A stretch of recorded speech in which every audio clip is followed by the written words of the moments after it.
Saludamos con nuestro segundo invitado, nos acompaña vía telemática desde la ciudad de Guayaquil, el investigador de opinión pública y mercados, Iván Sierra. ¿Cómo está, Iván? Buenos días, bienvenido. Les saludamos Orlando Pérez, quien le habla, Licenia Espinel. Estábamos hablando con nuestro invitado anterior respecto a la situación de estos 4 menores desaparecidos en la ciudad de Guayaquil. Ustedes desde esa ciudad, ¿cómo está la gente que le comenta? ¿Qué sentimiento tienen las personas en la ciudad de Guayaquil siguiendo de cerca este caso y qué implicaciones políticas podría generar esto al gobierno nacional? Buenos días, bienvenido. Hola Licenia, buenos días. Hola Orlando y un saludo a todas las personas que nos siguen, que nos escuchan. Gracias por la invitación y Guayaquil está como todo el país en shock, ¿no?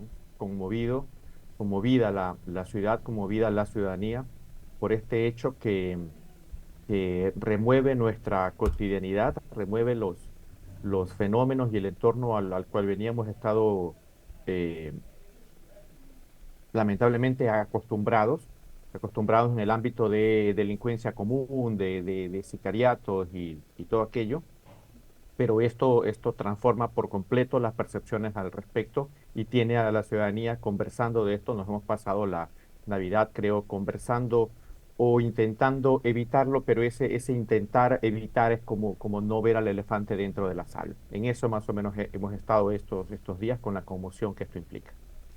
Y siendo así, Iván, qué gusto saludarte. ¿Cómo se puede valorar en el manejo de la opinión pública el relato oficial alrededor del tema? ¿Es posible sostenerlo? ¿Hasta dónde aguanta ese nivel de impunidad que se quiere instalar para ciertos sectores?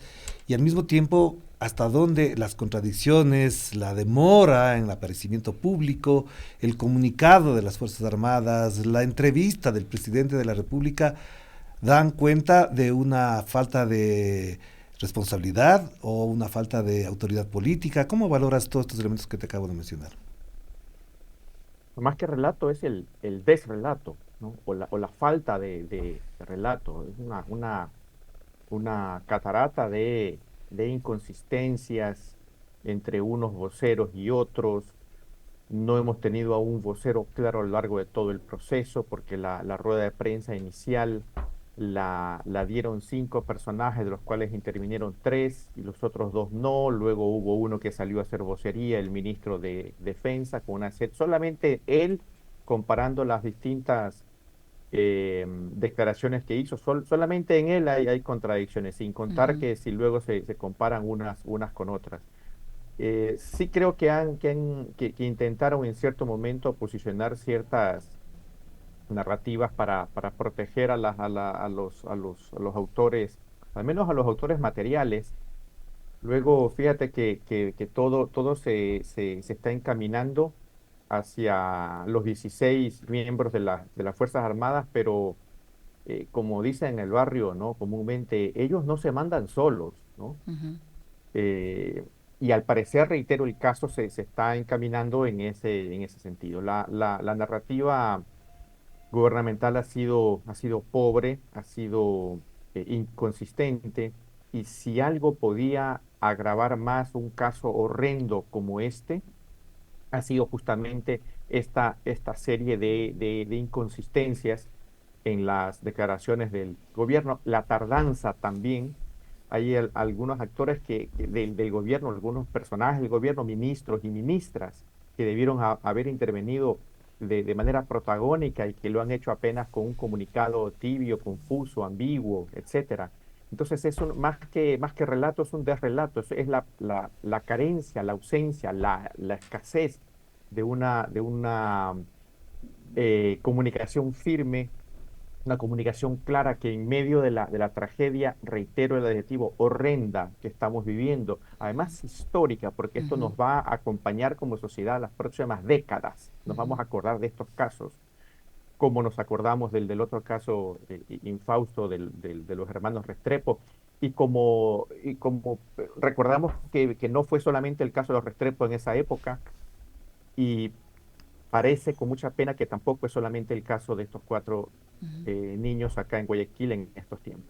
Iván, ¿cree usted, desde su experiencia en el análisis de la política, que el gobierno va a lograr deslindarse, como decía nuestro anterior invitado, que lo que estaba pasando en las últimas horas es que el gobierno va a tratar de tomar distancia de estas 16 personas, miembros activos de de la Fuerza Aérea Ecuatoriana que participaron en esta desaparición forzada.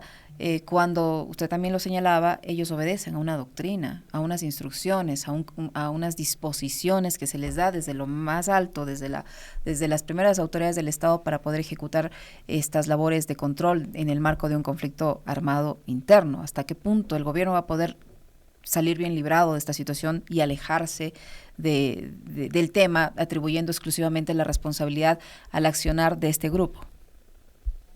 Yesenia, contigo estuvimos conversando hace algunas semanas acerca de los 5 problemas que aquejan mayormente a a la ciudadanía en estos meses, en estos tiempos. Y comentábamos que ni en materia de inseguridad, voy a mencionar 4, ni en materia de inseguridad, ni en materia de desempleo, ni en materia económica general, ni en cuanto al desabastecimiento de los hospitales, en ninguno de esos 4, hasta el mes de septiembre, la ciudadanía le imputaba mayor responsabilidad o la responsabilidad más de mayor magnitud al gobierno actual. De alguna forma, la mayoría de la ciudadanía lo exculpaba, lo justificaba, le daba más tiempo, etcétera. Entendía esa ciudadanía, y estoy respondiendo a partir de los estudios que hicimos, que los comentamos acá, Ujú. algunos de ellos desde junio, venimos haciendo estudios y el gobierno como un todo y el presidente Noboa en particular aparecían sólidos en cuanto a su reputación, a la evaluación de su mandato y a la intención de voto, que son 3 variables distintas, aparecía sólido cercano al 40%. Hasta que llega septiembre, llega la crisis eléctrica. Estoy mencionando un antecedente Ujú. para luego hacer la comparación con la situación actual, que es mucho más grave. Hasta que llega la crisis eléctrica, 18 de septiembre empiezan los apagones y de allí en adelante, durante 30 días, porque hicimos la siguiente encuesta nosotros a finales de octubre, en esos 30 días cae el presidente y el gobierno alrededor de 10 puntos en las 3 variables, un poco más, un poco menos en una o en otra, etcétera, pero cae en su reputación como político, cae en la evaluación de la gestión de su gobierno, me estoy refiriendo a Daniel Noboa, y cae en cuanto a la intención de voto, ¿no? En un mes a causa de la crisis eléctrica. Cuando hacíamos la pregunta del caso sobre, sobre los otros 4 problemas, seguían repartiendo la culpa entre los tres, entre él y los entre el actual y los 3 gobiernos precedentes. Por ahí se repartía, a veces un poco más para uno, un poco menos para otro, etcétera. Pero sobre la crisis eléctrica, la mayor responsabilidad se le imputaron al gobierno de Noboa. Ujú. Por eso la caída, ¿no? En este tipo de fenómenos sociales que tienen que ver con o que influyen en la evaluación de un gobierno y más aún un gobierno que está en calidad de candidato, el presidente está en calidad de candidato, hay que tomar en cuenta 3 variables. El conocimiento de la problemática, en este caso la crisis eléctrica la conocíamos todos, a diferencia del desabastecimiento de los hospitales, que quien no acude a un hospital público no se da cuenta de eso. Medio lo sabe, pero en fin. Segundo, la relevancia subjetiva, ¿no? Asimismo, sé que es importante que los hospitales públicos estén abastecidos, pero si yo no acudo a ellos, la relevancia subjetiva para mí es menor, pero los cortes de energía nos afectaban a todos. Ujú. Y tercero, ¿quién tiene la culpa? ¿A quién le imputo la responsabilidad? No, las 2 primeras variables a lo mejor se cumplían un poco más, un poco menos en los 4 problemas que he mencionado, pero solamente confluían las 3 en la crisis eléctrica y eso impactó, como estoy diciendo, alrededor de 10 puntos en todas las variables. Esto que aparece ahora, esto que está ocurriendo ahora, dudo mucho, no hemos hecho estudio todavía, en los próximos días arrancamos uno, pero dudo mucho que la ciudadanía en general no se lo vaya a imputar mayoritariamente al gobierno como tal, más allá del intento que se haga por enjuiciar y porque todos los focos vayan hacia los 16 miembros de la Fuerza Aérea de los que estamos hablando, ¿no? Es muy porque se cumplen las 3 condiciones. El problema ha sido conocido a nivel nacional, el problema, dada la sensibilidad del tema, que son niños, que son hijos y que es en época navideña, debe estar cumpliendo. Digo debe estar porque no tengo la certeza desde la perspectiva ciudadana, con la relevancia subjetiva, que para la gente sea importante eso, porque sus hijos pueden ser los próximos, especialmente en sectores populares. Y tercero, que la responsabilidad creo que va a ser muy difícil que no se le imputen a este gobierno. Pero también al frente de eso hay una reflexión que hacer, Iván, y es que en las últimas semanas el gobierno se abrió muchos frentes con la vicepresidenta, con la asamblea, etcétera, etcétera. Sí, no voy a detallar porque son varios los frentes que se metió, aparte de los cortes energéticos.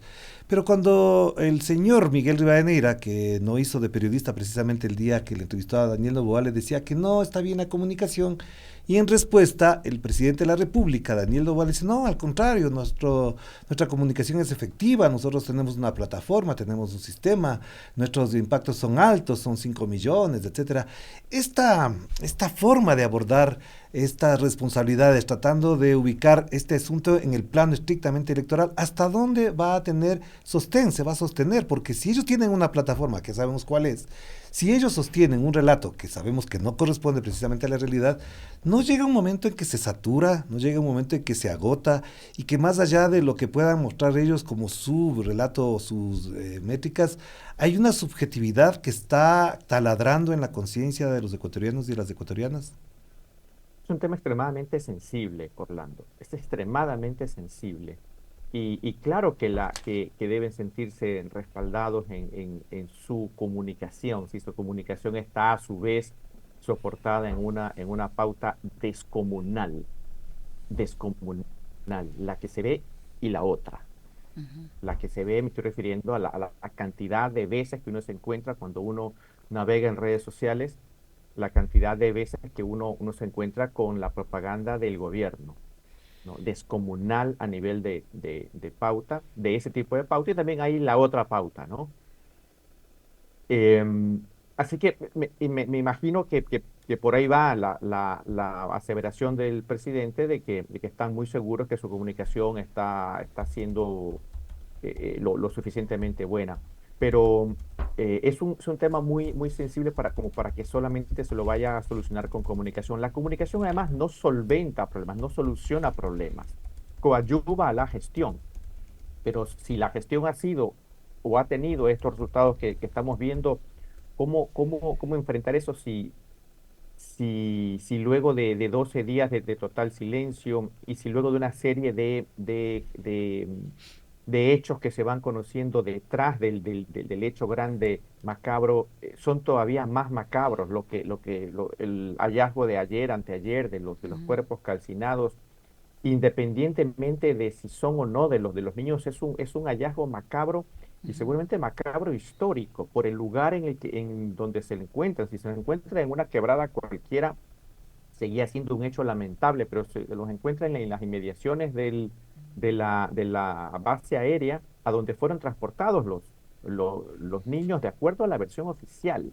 Entonces va a ser extremadamente complicado que, por buena que sea la comunicación, pueda pasarse por encima, pueda subsanarse rápidamente. Este problema nos va a acompañar toda la Ujú, campaña electoral, sin duda.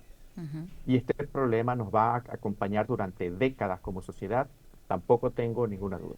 ¿Qué pasa con el tema de los apagones? Por ejemplo, Iván, el gobierno ha cumplido parcialmente esa promesa de que a partir del 20 de diciembre íbamos a volver a tener una vida normal, que fue lo que ofreció el presidente de la República. Sin embargo, 170 empresas del sector industrial, no son ni siquiera las 7, ¿no?, que dijo la ministra. Son en total alrededor de 170 empresas que continúan con cortes de energía eléctrica. A eso hay que sumar que hemos tenido apagones, entre comillas, no programados en diferentes puntos de la ciudad. Uno de ellos la mañana de este 26 de diciembre, que también reflejan que esa promesa no se ha cumplido. Definitivamente no se está cumpliendo, a pesar de que la mayor parte del sector residencial ahora mismo tenga energía eléctrica. Eso hasta qué punto va a pasarle factura o no, de acuerdo a sus mediciones. Eso por un lado.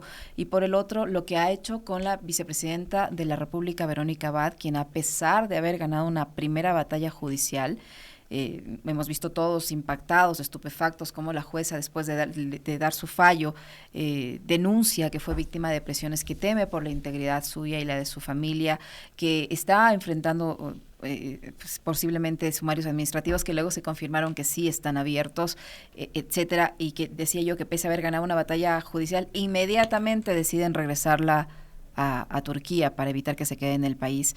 ¿Eso la gente lo toma en cuenta o simplemente pasa inadvertido? Serán gotas, frente a la magnitud del problema del que estamos hablando, serán gotas. A veces o sea, pueden llegar a ser las gotas que derraman el vaso, como no. Porque este problema, el de la vicepresidenta, por ejemplo, es un problema que no cumple con aquello de la relevancia subjetiva. ¿En qué impacta, en qué afecta, en qué lo que sea al ciudadano común que nos está escuchando en este momento? No al ciudadano que consume diariamente con mucho afán la política nacional y que está muy interesado, porque él sí siente que la desinstitucionalización de lo que esto forma parte es extremadamente lesivo para el Estado, para la vida ciudadana, pero aquellas personas que no están tan al tanto de este tipo de particularidades y de estos análisis, para ellos y ellas pudiera el tema de la vicepresidenta pasar inadvertido, no cumplir con ese principio de la relevancia subjetiva. Lo otro que mencionaste de la crisis eléctrica, eso, bueno, ahí sí, esa es una batalla, sobre todo comunicacional, Ujú. ¿no? Va a lograr el gobierno posicionar la idea de vencimos el problema, lo solucionamos nosotros y el presidente en calidad de candidato lo solucioné yo, o va a poder los otros 15 candidatos, realmente 14, porque hay un ITA por allí que seguramente repetirá, pero los otros 14 candidatos van a lograr posicionar que lo que se vivió no se debió haber vivido y que además lo que se vende como una solución es un parche. Ese sí es un debate, es un problema, es un combate plenamente comunicacional que lo vamos a ver en campaña puesto sobre la mesa y veremos ahí sí, ¿no? Quién tiene los mejores argumentos y quién conecta mejor con la ciudadanía. Lo que sí es un hecho es que si no hay cortes sostenidos, notorios, que afecten, porque este corte de las 17 industrias, vuelvo, no cumple con relevancia subjetiva. Ujú. Pero los cortes que tuvimos entre el 18 de septiembre y el 20 de diciembre, que llegaron a estar en 14 horas, nos afectaban a todos. Entonces, en la medida en que no volvamos a esa magnitud de cortes, va a ser una batalla estrictamente comunicacional. Si volvemos a tener cortes, va a ser un problema, digámoslo, comillas, real, ¿no? Que lo vamos a estar viviendo día tras día y que seguirá pasando factura. Ahora, buena parte, y eso lo medimos en los estudios de octubre y de noviembre, buena parte de las respuestas que nos daban acerca de la problemática eléctrica y el efecto en las simpatías hacia el presidente y hacia su gestión, etcétera, hablaban de decepción, que el presidente los había o el gobierno los había decepcionado. Y la decepción es una emoción de la cual difícilmente se vuelve. Del enojo se puede volver. De la duda, cuando me dan certezas, puedo volver. Y llevémoslo al plano personal, Ujú. ¿no? Uno se enoja con una persona, pero luego, si se le pasa el mal rato, bueno, luego se reconcilia y continúa. O lo que fuere, ¿no? En otro tipo de emociones. Pero en las emociones vinculadas con decepción, una vez que uno se decepciona de una persona, de una situación, de un lugar de trabajo, etcétera, es muy difícil regresar de allí. Entonces, lo que en buena medida podría suceder es eso, que quede ese sabor de me decepcionó y lo que ahora está haciendo es haber puesto un parche o alguna cosa parecida y difícilmente pueda recuperar lo que perdió. Lo que sí se notó en el último estudio es que ya no seguía perdiendo percepciones positivas. Las perdió desde septiembre hasta octubre, y de octubre a noviembre logró sostenerse en casi todos sus indicadores, algunos de ellos el de intención de voto, posiblemente merced a la descalificación de Topic, cuyos votantes, que llegaron a ser entre el 11 y el 13%, algunos de ellos se decantaron por la opción de Noboa, otros por la opción de Luisa González y otros se repartieron entre los demás candidatos. Iván, yo tengo una última pregunta y tiene que ver con una cosa que en tu experiencia, en tu trabajo y en tu profesión debe estar de alguna manera también implícita a la hora de desarrollar los diagnósticos. Y es que se han instalado como lugares comunes de que, por ejemplo, el presidente de la República cala bien, llega bien, se instala bien en el sector juvenil y él ha hecho una campaña muy fuerte en zonas costeras como Manabí y Guayaquil. Siendo guayaquileño, tú en la zona donde ocurre el lamentable suceso con los 4 niños, las Malvinas, que son zonas populares, ¿hasta dónde en los jóvenes, en los sectores populares y en la costa en general hay una percepción de que efectivamente se sostiene la imagen, la intención de voto y la credibilidad del presidente de la República? Lo de los jóvenes es un mito, no es verdad. Daniel Noboa, tanto en su condición de candidato como en su condición de presidente, tiene tantas simpatías en los jóvenes, entendiendo por jóvenes hasta 29 años, Ujú. que es como los tenemos categorizados, ¿no? De 16 y 17, pues son votos facultativos, 18 a 29, y de ahí tenemos otros rangos, pero tiene tantas simpatías entre los jóvenes como entre los adultos un poquito mayores y los adultos mayores de 64 años. Es más o menos lo mismo, inclusive en ciertas personas de edades un poquito mayores, a veces sale un poquito más alto, a veces sale, sí, es cierto, un poquito más alto en jóvenes, pero no es una constante que pudiéramos decir es el candidato de la juventud, no, es el candidato que representa todavía, o que representa, quitémosle todavía, que representa para buena parte de sus electores y de quienes tienen intención de voto a su favor, él representa lo nuevo. Eso sí, él es el candidato joven frente a otros que son menos jóvenes o que son mayores. Él representa un cambio respecto a cómo venían haciendo las cosas los dos presidentes anteriores, un poco tibios, un poco distantes de, eh, un poco lentos en todo caso en cierta toma de decisiones, un poco distantes de ciertas formas de comunicación, distantes de ciertas plataformas o de ciertos métodos de comunicación, y él está más cercano a eso. Entonces, una persona, voy a ejemplificarlo, una persona de 25 años, que lo podemos considerar joven, lo vea Novoa y vive algunas personas de su círculo moverse de cierta forma y comunicar de cierta manera, y dice, este comunica de una forma nueva, diferente, bonita, mejor. Pero lo mismo opina uno de 35 y uno de 45. Así que eso es un mito, aquello de que los jóvenes tienen una alta preferencia por él. Lo otro que me decías, Guayaquil y Guayaquil Manabí, y los sectores populares particularmente que también pesan mucho a la hora del análisis, sectores populares indistintamente de la región y también la zona eso costera que sí, pesa en el voto.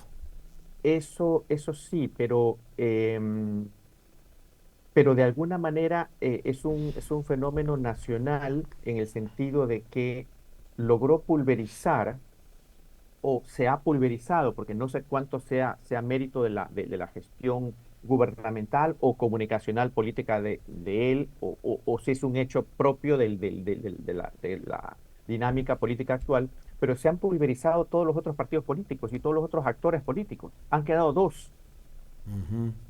¿no? Y si nos vamos a Manabí, especialmente al norte de Manabí, sucede eso, ¿no? Hicimos un estudio del norte de Manabí hace unos 4 meses aproximadamente, y la hipótesis inicial era Noboa está extremadamente fuerte y Luisa González ha perdido mucha participación, y etcétera, ¿no? Esa era la hipótesis inicial, y cuando fuimos, medimos a fondo en varios cantones durante varios días, etcétera. El resultado final es que Luisa González y los conceptos asociados a Revolución Ciudadana estaban bastante sólidos y estaban manteniendo más o menos los mismos estándares en números Ujú. de meses y años anteriores. Ujú. Sin embargo, la diferencia entre Luisa González, Revolución Ciudadana, que han estado siempre en el primer lugar en Manabí desde hace mucho tiempo, y el segundo, que eran diferencias enormes, hoy no son tan distantes. Es decir, que le ha dado resultado al presidente esas continuas visitas a la provincia de Manabí, No porque le haya bastión quitado electoral. votos a los a los candidatos o a las Ajá. opciones de Revolución Ciudadana, sino porque se ha comido a todo el resto del espectro Ujú. político, ¿no? Bien Claro. sea porque ha cooptado algunos, bien sea porque otros han perdido fuerza allí, o porque su gestión o su comunicación o lo que fuere ha dado ciertos resultados, pero sí, es cierto, pero no es a costa de quien estaba liderando y sigue liderando las opciones en esos sectores, sino es a costa de todo el resto de los actores políticos. Claro. Y tiene alrededor de entre 15 y 20% de votantes blandos, eso sí, ¿no? Votantes blandos que conforme transcurra la campaña, conforme los otros 14 candidatos levanten el perfil, que me ha extrañado ver mucho silencio, verlos muy en silencio en estos últimos días a casi la totalidad de los otros 14 candidatos, pero cuando levanten el perfil, que lo van a tener que hacer en campaña, ese 15 o 20% de votantes blandos que tiene Novoa, que ojo, también tiene un porcentaje similar, Luisa, podrían Ujú. inclinarse por algunas de las otras opciones a manera de tercera vía. Interesante. Muchísimas gracias, Iván. Muy gentil por acompañarnos y por hablar de estos temas en nuestro espacio. Punto Noticias, primera emisión, muy amable. Un abrazo, que Gracias, pases Licenia, muy bien gracias, estas Orlando. Un fiestas y abrazo a nos vemos todos el y próximo todas. año. El investigador de opinión pública y mercados, sí, feliz año de Iván Sierra.